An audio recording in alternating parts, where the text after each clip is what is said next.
Welcome to the Genius Factory. Enjoy the video. You start by confirming prerequisites: Copilot Agent VX Plus installed, VS Code extension active, and your GitHub account signed in. Once done, grant repo and organization scopes so the agent can read and suggest code. Next, create a dedicated workspace and initialize a test branch.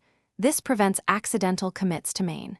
Make sure your local machine has Node or Python runtime required by your agent. Install the runtime now so the agent can execute tasks and surface actionable suggestions immediately.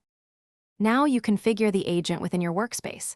Link it to the repository and pick the target branch for changes.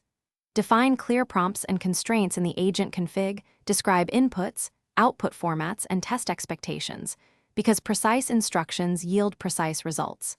Start with a dry run or simulation to preview edits. This shows diffs as suggestions rather than commits.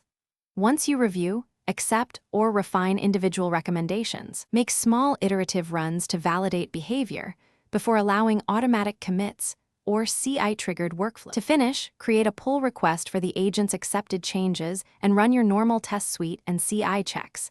This preserves code review and audit trails. You should audit agent logs and suggested code for security issues, secrets, or license conflicts. Correct them before merging. If something goes wrong, first re-authenticate the GitHub token and ensure scopes are intact. Then reset the agent config and run in verbose mode to capture errors. If persistent, run the agent on a minimal sample repo to isolate the problem.